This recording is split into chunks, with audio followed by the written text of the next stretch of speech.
आपका दिल से स्वागत करता हूं आज की इस आराधना सभा में, जिसे मैं और आप हिंदी चर्च ऑनलाइन के नाम से जानते हैं। ये परमेश्वर का माध्यम है, ये उद्धार का माध्यम है, ये प्रभु यीशु मसीह की आशीषों का माध्यम है, ये प्रभु यीशु मसीह के प्रेम का माध्यम है।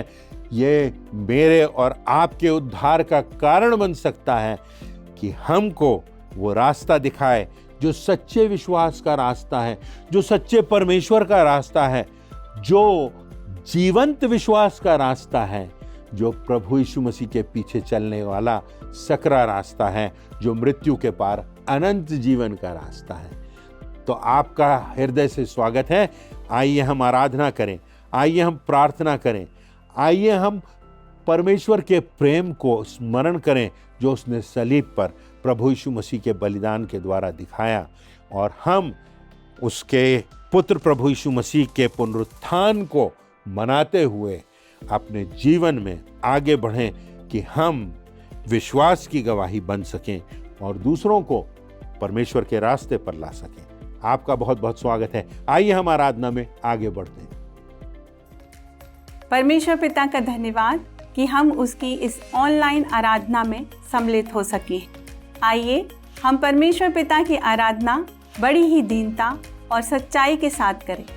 हम प्रार्थना में जाएंगे और परमेश्वर पिता को इस आराधना में आमंत्रित करेंगे। आइए हम प्रार्थना करें।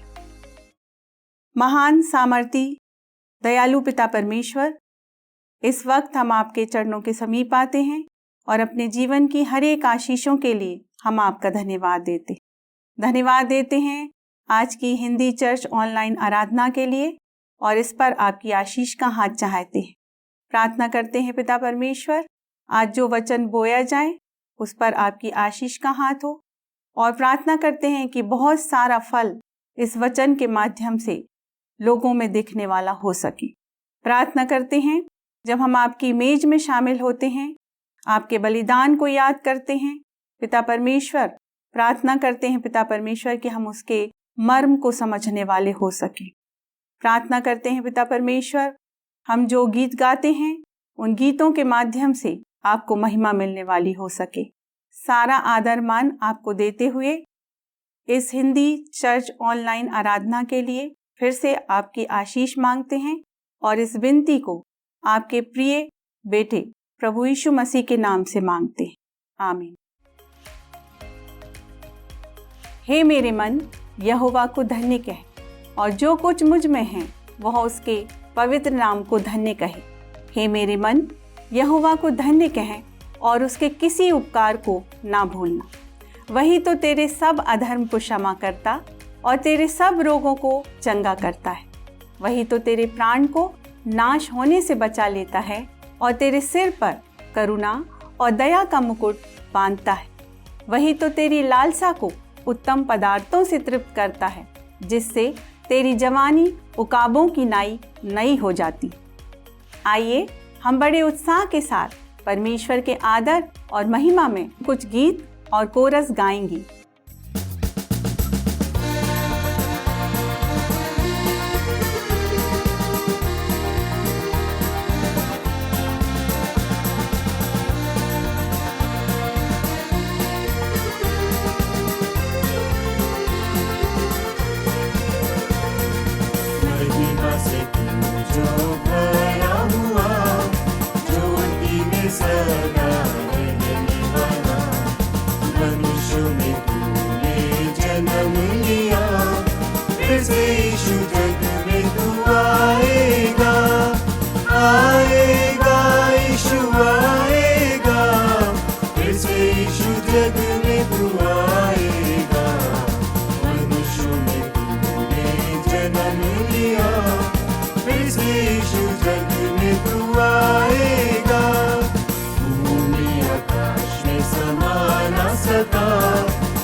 यीशु अपना जलवा दिखा, जलवा दिखा, यीशु जलवा दिखा, फिर से यीशु अपना जलवा दिखा, अग्नि और बादल में तू ही दिखा, फिर से यीशु अपना जलवा दिखा।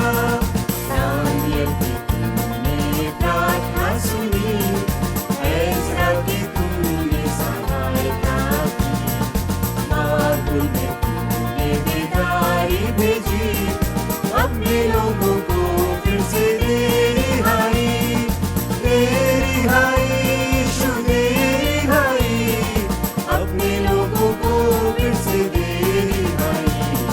बाबुल में तूने बेदारी भेजी, अपने लोगों को फिर से दे रिहाई।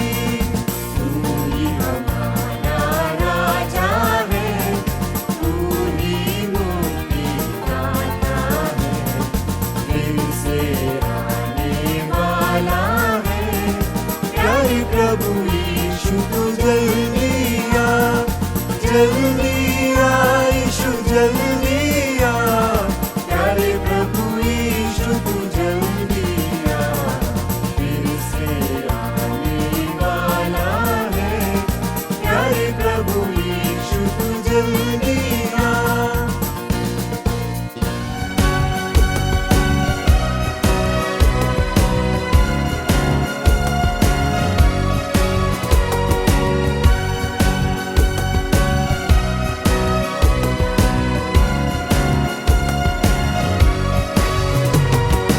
आओ हम यहोवा का धन्यवाद करें, अपने सारे हृदय से वंदना करें।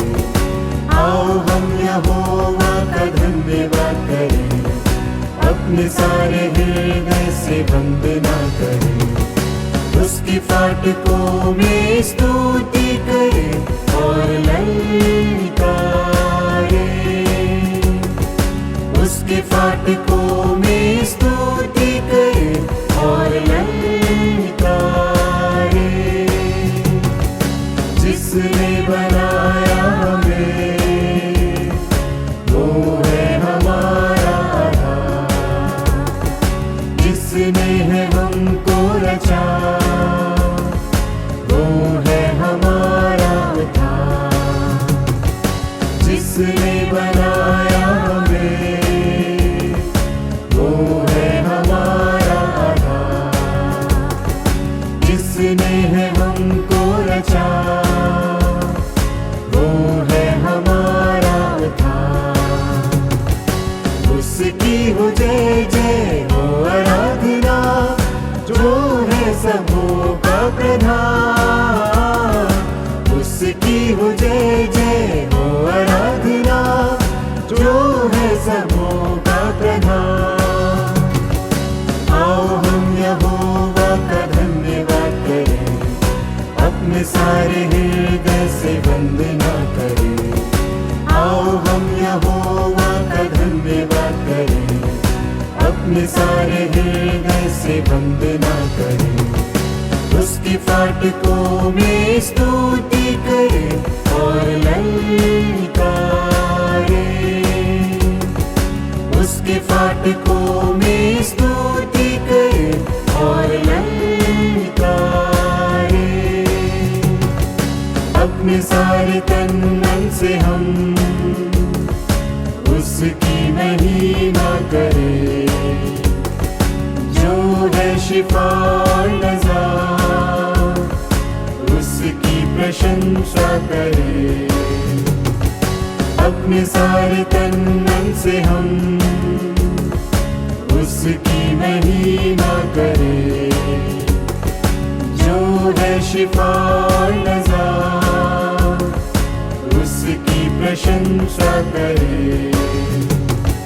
वो है जग का त्राता और तारणहार, उसकी हो जय जय सदा। वो है जग का त्राता और तारणहार, उसकी हो जय जय सदा। आओ हम यहोवा का धन्यवाद करें, अपने सारे हृदय से वंदना करें। आओ हम यहोवा का धन्यवाद करें, अपने सारे हृदय से वंदना करें। उसकी फाटकों में स्तुति करें और ललकारें, उसके फाटकों में स्तुति करें और ललकारें। यदि आप लोगों से पूछें कि क्या आप परमेश्वर पर विश्वास करते हैं, तो हमारे देश भारत में और बहुत से ऐसे देश हैं जहां अधिकांश लोग ये कहेंगे कि जी हां, हम परमेश्वर पर विश्वास करते हैं। परंतु विश्वास तो विभिन्न प्रकार से हो सकता है और विभिन्न वस्तुओं पर हो सकता है, विभिन्न प्रकार की ऐसी बातों पर हो सकता है जो मात्र परंपराओं से जुड़ी हो। तो वास्तविक विश्वास क्या है? वास्तविक विश्वास क्या हमारे हृदय में है? यह बहुत प्रमुख बात है, क्योंकि विश्वास बिना वचन में लिखा हुआ है परमेश्वर को प्रसन्न करना अनहोना है। पर सच्चा विश्वास कौन सा है? वह विश्वास कौन सा है जो हमको परमेश्वर से जोड़ता है, जो हमें परमेश्वर की संतान बनाने का अधिकार देता है? वो विश्वास कौन सा है? कौन सा विश्वास है जो जीवित है, जो सच्चा है? याकूब की पुस्तक में यदि हम देखें, जो बाइबल के नए नियम में पाई जाती है, उसके 2 अध्याय में याकूब ने इस बात का विवरण दिया है कि हमारा जो विश्वास है उसका आधार क्या है। जो सच्चा विश्वास है, जो सच्चे और जीवित परमेश्वर पर विश्वास है, वह क्या है? इसी संदर्भ में इब्रानियों की पत्री के 11वें अध्याय के प्रारंभ में ही लिखा हुआ है कि अब विश्वास आशा की हुई वस्तुओं का निश्चय, अर्थात जिन वस्तुओं की आशा हम करते हैं उनका निश्चय, और अनदेखी वस्तुओं का प्रमाण है। जो बातें दिखाई देती हैं उनका प्रमाण है विश्वास। इसी अध्याय के 6वें पद में एक बड़ी मूलभूत बात भी लिखी हुई है, जो मैंने आपसे प्रारंभ में कही कि विश्वास बिना परमेश्वर को प्रसन्न करना अनहोना है। यदि हम कहते हैं हम मसीही हैं, यदि हम कहते हैं कि हम प्रभु यीशु मसीह के अनुयायी हैं, तो क्या वास्तव में हम सच्चा विश्वास अपने हृदय में पाते हैं? क्या हमारा विश्वास जीवित है? क्या हमारा विश्वास वैसा है जो हमें परमेश्वर से जोड़ता है? क्या हम जो परमेश्वर की सृष्टि है उसको देखकर उसकी आराधना करते हैं और उन बातों पर विश्वास करते हैं जो तथाकथित हैं, जो परंपरागत हैं, जो कही जाने वाली बातें हैं जिनका कोई आधार नहीं है? या हम सच्चे जीवते परमेश्वर को, जो आज भी हमको जीवन दे रहा है, जिसने हमें जिंदगी दी है, जिसने मां के गर्भ में हमें रचा है, क्या हम उस सच्चे परमेश्वर पर विश्वास करते हैं और उससे जुड़े हुए हैं? और लिखा हुआ है विश्वास बिना उस परमेश्वर को प्रसन्न करना अनहोना है, असंभव है।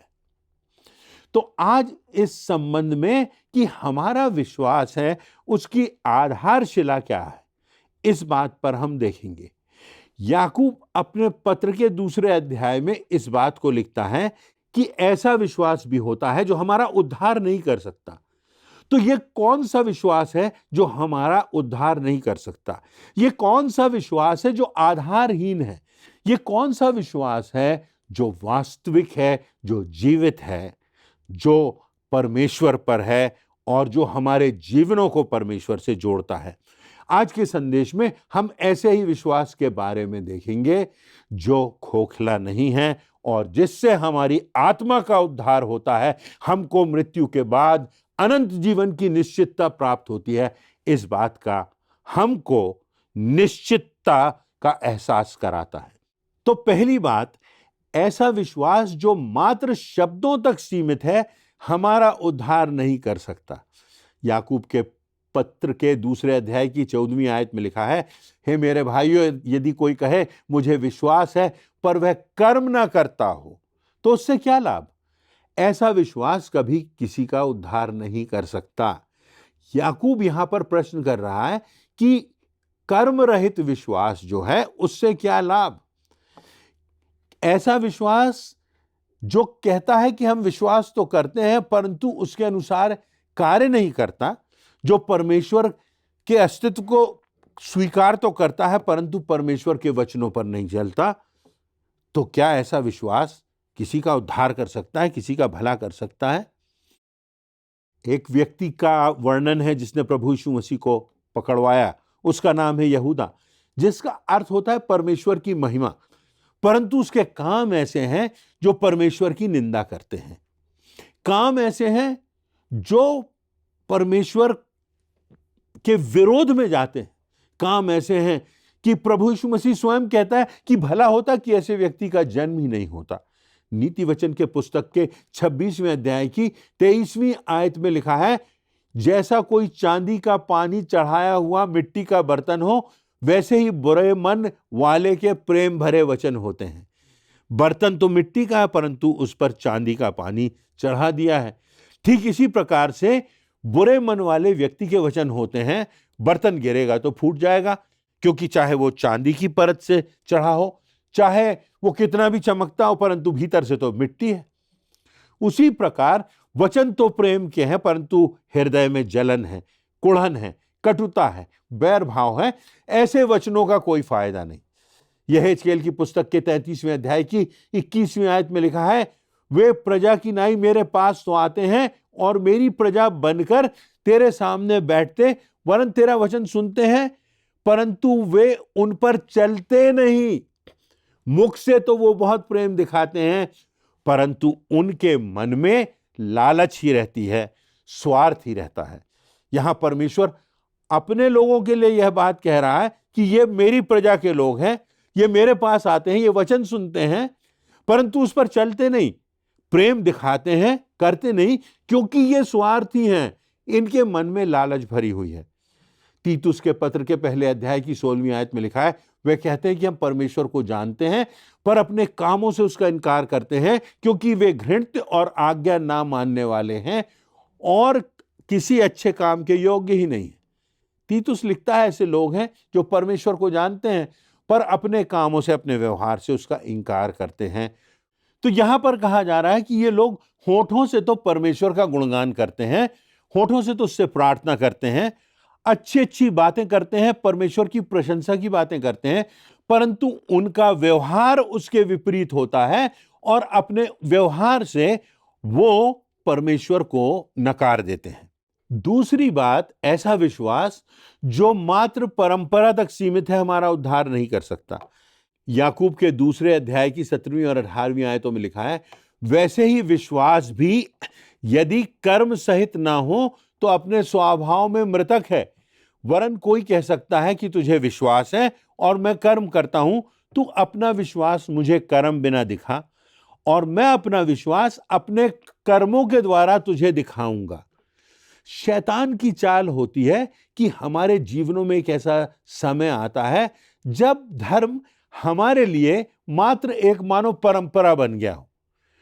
प्रभु यीशु मसीह हमारे लिए मानो एक परंपरा बन गया हो। जो हम आराधना करते हैं वो हमारे लिए मानो एक परंपरा बन गई हो। प्रार्थना करना एक औपचारिकता रह गई हो। यहां तक कि उपवास रखना भी एक रस्म बन जाती है, त्योहारों को मनाना भी एक रस्म बन जाता है। तो ऐसा सब कुछ हम सोचते हैं कि हम कुछ करके, कुछ प्रथाओं का निर्वहन करके, कुछ परंपराओं को निभा के हम बड़े विश्वासी हैं, हमारा विश्वास बड़ा मजबूत है। तो ये हम शैतान के झूठ पर विश्वास कर रहे हैं। शैतान प्रयास करता है कि हम सोचें हम प्रार्थना कर रहे हैं तो ये ही हमारा विश्वास है। पर क्या हम दिल से प्रार्थना कर रहे हैं? क्या उस प्रार्थना का उत्तर बनने के लिए हम प्रयास करने के लिए भी तैयार हैं? यदि हम कलीसिया की आराधना में भाग ले रहे हैं और वो परंपरा बन गया है तो वास्तव में हमें अपने विश्वास को टटोलना होगा और देखना होगा कि ये परंपरा ना हो। लूका रचित सुसमाचार के 18वें अध्याय में उदाहरण है कि दो लोग प्रार्थना कर रहे हैं। एक फरीसी है, वो बता रहा है कि किस प्रकार से वो सारी परंपराओं को पूरा करता है। और दूसरा एक व्यक्ति है, वो कह रहा है कि हे परमेश्वर, मुझ पापी पर दया कर। प्रभु यीशु मसीह कहता है, जो आदमी धर्म को अपनी परंपरा बता रहा है वह विश्वासी नहीं है, परंतु वह है जो परमेश्वर के सामने पछताप कर रहा है और विनम्रता से उससे मांग रहा है। वो व्यक्ति वास्तव में धर्मी व्यक्ति है, वो परमेश्वर की दृष्टि में धन्य है। क्योंकि ये अक्सर हमें ये हो सकता है हम अपनी धार्मिकता पर बड़ा गर्व करने लगें, अपने कार्यों पर बड़ा गर्व करने लगें, अपनी डिग्रीज पर बड़ा गर्व करने लगें, हम क्या कर रहे हैं इन बातों पर बड़ा गर्व करने लगें। पर जब हम कहते हैं कि हे परमेश्वर, मुझ पापी पर दया कर, मैं तो एक छोटा सा पात्र हूं, मैं तो एक ऐसा पात्र हूं जो दरका हुआ हूं, पर इससे प्रभु यीशु मसीह की शोभा इन दरारों में से प्रकट हो रही है। तो कार्यों के द्वारा यदि हम अपने विश्वास को प्रकट नहीं कर सकते तो ऐसा विश्वास मात्र परंपरा बन जाता है, जिनमें कोई जीवन नहीं होता, कोई भावनाएं नहीं होती, कोई समर्पण नहीं होता, वो कोई कर्म नहीं होता, त्याग नहीं होता, जिसमें आंसू नहीं होते, जिसमें कोई संपूर्णता से समर्पित होकर परिश्रम नहीं होता। ऐसा विश्वास कोई काम का नहीं, और ऐसा विश्वास हमें धोखे में रखता है कि हमारा उद्धार हो गया है, जबकि ऐसा विश्वास मरा हुआ है। प्रभु यीशु मसीह कहते हैं, यदि कोई भूखा तुम्हारे पास आए, प्यासा तुम्हारे पास आए, कोई ऐसा आए जो वस्त्रहीन हो, कोई ऐसा आए जिसको शारीरिक वस्तुओं की आवश्यकता हो, तो तुम यदि उसके लिए कुछ कर नहीं सकते, उसको भोजन नहीं दे सकते, उसको वस्त्र नहीं दे सकते, और कहो कि मात्र मैं तुम्हारे लिए प्रार्थना करूंगा, तो ये तो मृतक विश्वास का चित्र है। हमारे विश्वास में क्या वो कर्म दिखाई देता है? क्या वो समर्पण दिखाई देता है? क्या वो भावनाएं दिखाई देती हैं? क्या वो जीवंत है? क्या उसकी गवाही, परमेश्वर की गवाही, प्रभु यीशु मसीह के प्रेम और उसकी क्षमा की, उसके उद्धार की गवाही हमारे विश्वास में दिखाई देती है? ऐसा विश्वास जो हमारे ज्ञान तक सीमित है, वह हमारा उद्धार नहीं कर सकता। जो मात्र हमारे दिमाग में तो हम समझ रहे हैं, परंतु हमारे हृदय तक नहीं पहुंचा, उससे हमारा उद्धार नहीं होगा। वह विश्वास भी मृतक विश्वास है। याकूब के पत्र के दूसरे अध्याय की 19वीं से 20वीं आयत में याकूब लिखता है, तुझे विश्वास है कि एक ही परमेश्वर है, तू अच्छा करता है। दुष्ट आत्मा भी विश्वास रखते और थरथराते हैं। पर हे निकम्मे मनुष्य, क्या तू यह नहीं जानता, कर्म बिना विश्वास व्यर्थ है।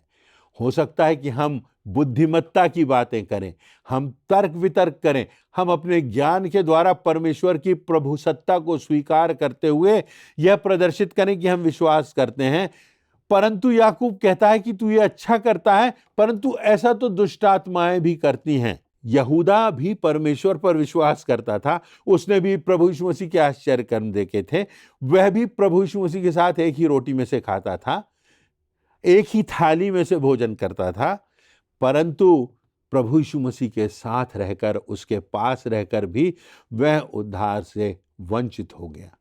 धनी युवा प्रशासक सब आज्ञाओं को जानता तो था, सब बातें दिमाग में तो थीं, सब परंपराओं का निर्वहन वो कर रहा था, और प्रभु यीशु मसीह के पास आकर भी वह उद्धार से वंचित रह गया।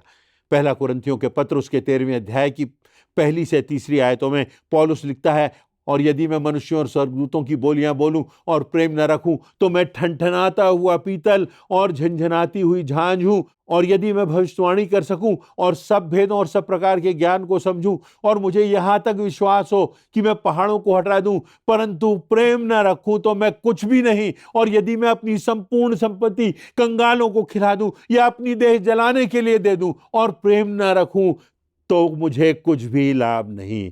ऐसे विश्वास का क्या लाभ जहां ज्ञान तो है पर प्रेम नहीं है। ऐसे विश्वास का क्या लाभ जहां बातें तो हैं परंतु भावनाएं नहीं हैं।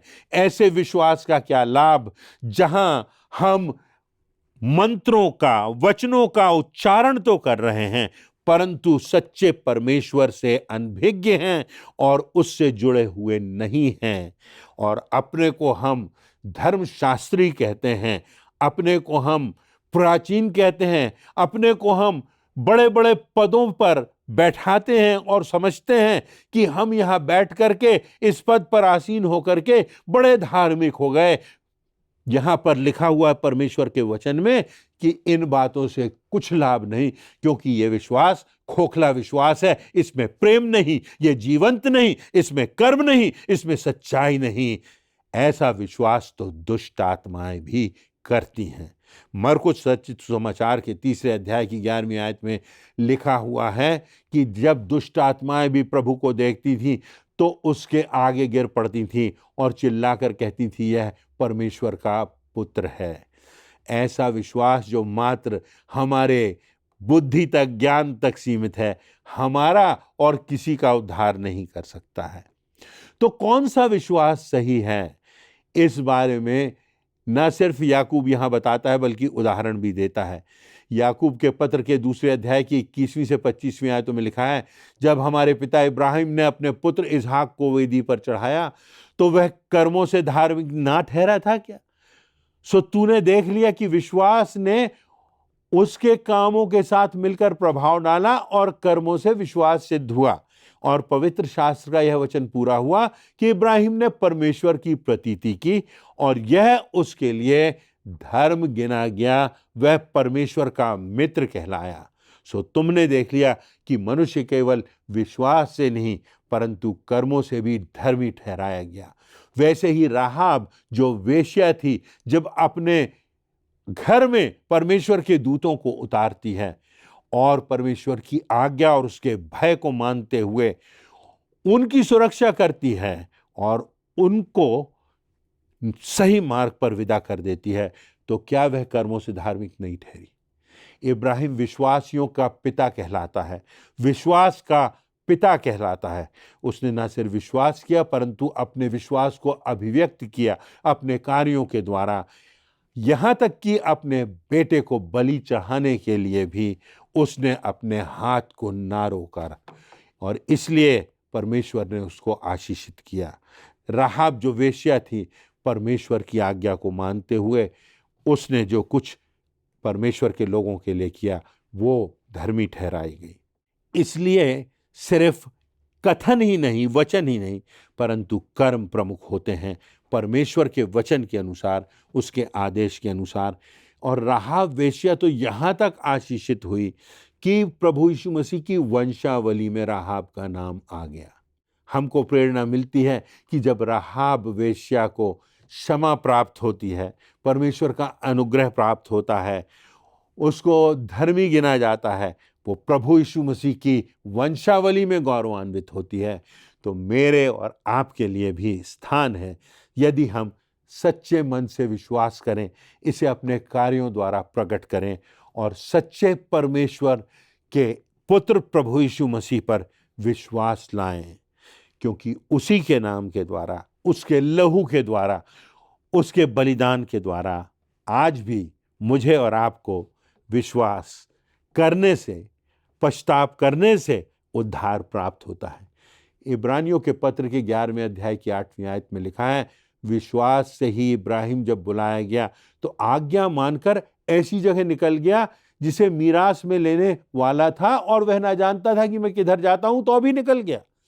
इब्राहिम परमेश्वर की आज्ञा के अनुसार विश्वास करते हुए निकल गया, जबकि नहीं जानता था कहां जाने वाला है, कल क्या होगा, भविष्य से, परिस्थितियों से, उस स्थान से अनजान था। परंतु परमेश्वर पर विश्वास के द्वारा, आज्ञाकारिता के द्वारा उसके जीवन से विश्वास प्रकट हुआ।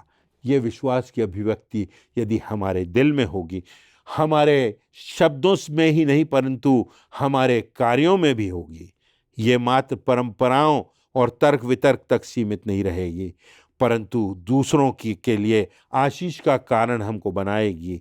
परमेश्वर के संदेश का, प्रभु यीशु मसीह के प्रेम और उसकी धार्मिकता का वाहक जब हम बन जाएंगे विश्वास से, तो हमारा विश्वास व्यर्थ नहीं जाएगा। हमारा विश्वास हमको अनंत जीवन में प्रवेश कराएगा। हमारा विश्वास हमें पश्चातापी मन देगा और हमारा विश्वास हमारे अपराधों से हमें मुक्त करेगा। और तब हमारे जीवन में आत्मा के फल लगेंगे और तब हमारे जीवन से सेवा होगी, हमारे जीवन से गवाही होगी, हमारे परिश्रम को परमेश्वर आशीषित करेगा। और तब जैसा कि हम जानते हैं कि किस प्रकार से अपने जीवन के द्वारा, और जैसा कि हमने देखा कि अपने जीवन के द्वारा, अपने प्रेम के द्वारा, अपने कार्यों के द्वारा, अपने पश्चाताप के द्वारा, प्रभु यीशु मसीह को अपने हृदय में स्थान देने के द्वारा हम उद्धार को प्राप्त कर सकते हैं। उस परमेश्वर पर हम विश्वास करें जो सच्चा परमेश्वर है, उस राह पर हम चलें जो सच्ची राह है। हमारा विश्वास मात्र आडंबर और परंपरा ना हो। परमेश्वर इन बातों से हमको आशीष दे। आज भी परमेश्वर आपको और मुझको बुला रहा है। आज भी परमेश्वर मुझको और आपको अवसर दे रहा है, क्योंकि एक दिन आएगा जब द्वार बंद हो जाएगा, तब हमारा पश्चाताप व्यर्थ जाएगा, तब हमारा आंसू बहाया जाना व्यर्थ जाएगा। पर आज परमेश्वर अपनी बाहें पसारे हमको बुला रहा है। प्रभु यीशु मसीह अपने रक्त की छाप हम पर लगाने के लिए तैयार है। वो प्रभु यीशु मसीह जिसने अपना जीवन दिया, जिसने अपना बलिदान कर दिया कि हमारे पापों की कीमत चुकाकर हमको अनंत जीवन दे, और अपने पुनरुत्थान के द्वारा जिसने हमारे लिए उद्धार का मार्ग खोल दिया, सारी मानव जाति के लिए उद्धार का मार्ग खोल दिया, और जो आज भी हमारे लिए जीवित है, परमेश्वर के सिंहासन पर विराजमान है और अपनी बाहें पसारे हमको बुला रहा है। जो कोई उस पर विश्वास करे वह नाश न हो परंतु अनंत जीवन पाए।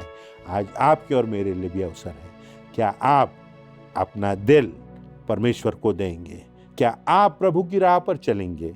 और क्या आप सच्चे विश्वास को अपने हृदय में जगह देंगे और देखेंगे कि वो विश्वास जो हमारे शब्दों में है, वास्तव में वो हमारे कार्यों में, वो हमारी अंतरात्मा में है कि नहीं? परमेश्वर इन वचनों से आपको चेतावनी भी दे, आशीषित भी करे और दूसरों के लिए आशीष का कारण बनाए। परमेश्वर के दास को धन्यवाद देते हैं कि उन्होंने बहुत ही सरल और सहज रूप से आज वचन की व्याख्या प्रस्तुत की। आज के संदेश से हम सभी को परमेश्वर की इच्छा के अनुसार चलने की प्रेरणा मिली है। अब अवसर है कि हम प्रभु भोज में सहभागी हों और प्रभु यीशु मसीह के क्रूस पर बलिदान को स्मरण करें कि हमारे पाप की क्षमा के निमित्त उसने अपना लहू बहाया।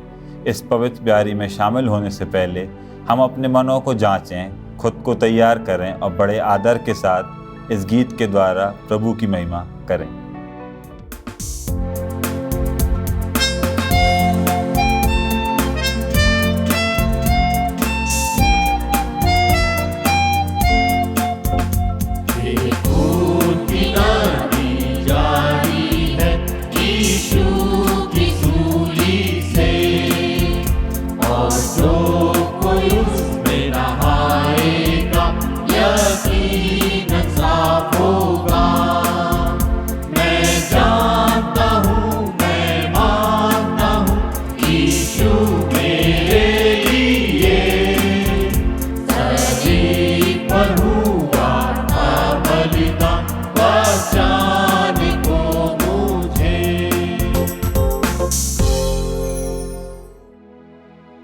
आइए हम प्रभु भोज में शामिल होंगे।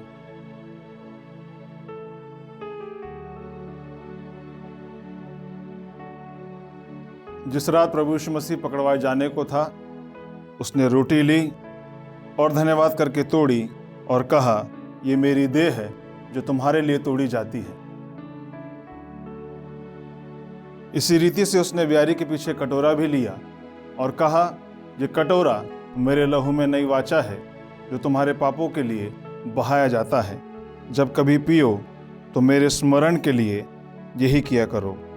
क्योंकि जब कभी तुम इस रोटी में से खाते और इस कटोरे में से पीते हो तो प्रभु की मृत्यु का प्रचार करते हो। आइए हम इस विधि पर परमेश्वर की आशीष मांगेंगे और प्रार्थना में जाएंगे। हे हमारे सामर्थ्य दयालु पिता परमेश्वर, हम धन्यवाद देते हैं आपके बड़े प्रेम के लिए जो प्रभु यीशु मसीह के रूप में आपने हम सब पर प्रकट किया, जबकि प्रभु यीशु मसीह हमारे लिए बलिदान हो गया और ये विधि इस बात का प्रतीक है।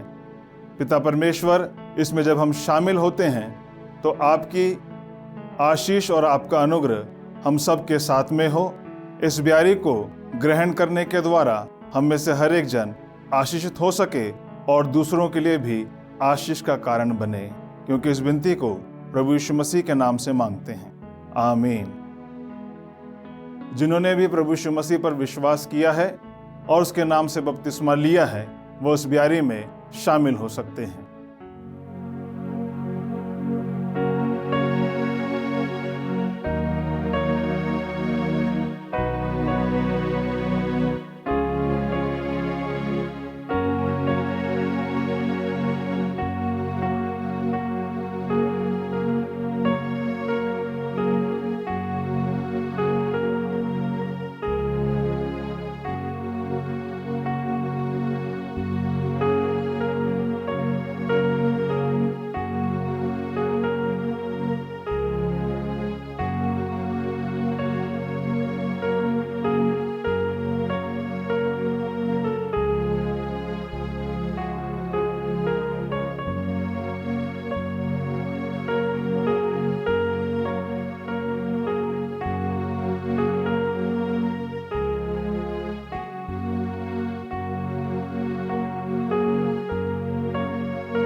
धन्यवाद पिता परमेश्वर आज की सुंदर आराधना के लिए।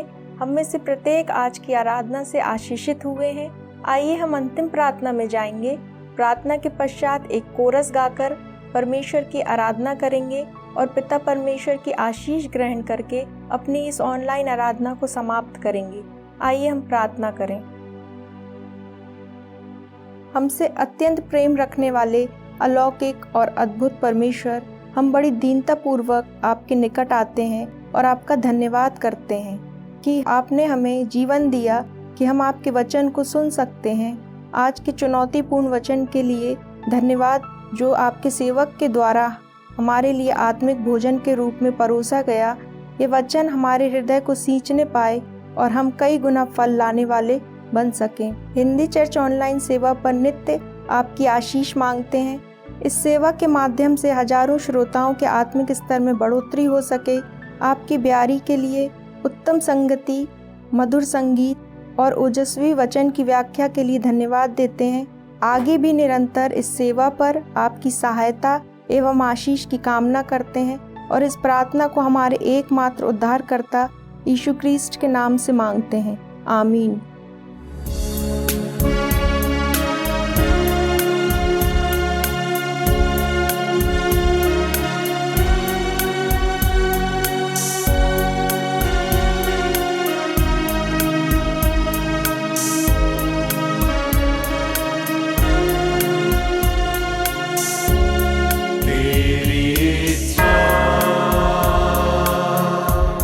पूरी हो जा।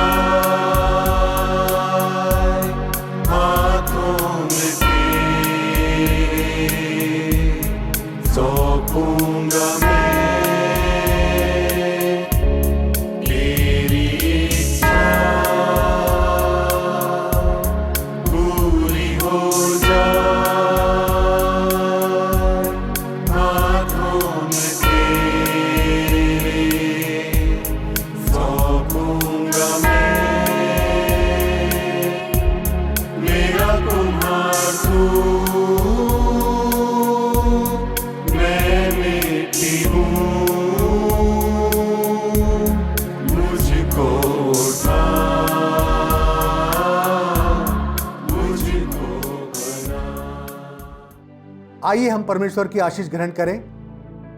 अब हमारे पिता परमेश्वर का प्रेम, प्रभु ख्रीष्ट का अनुग्रह और पवित्र आत्मा की शांति और सहभागिता हमारे साथ और प्रत्येक विश्वासी के साथ अब से लेकर अंत तक होती रहे।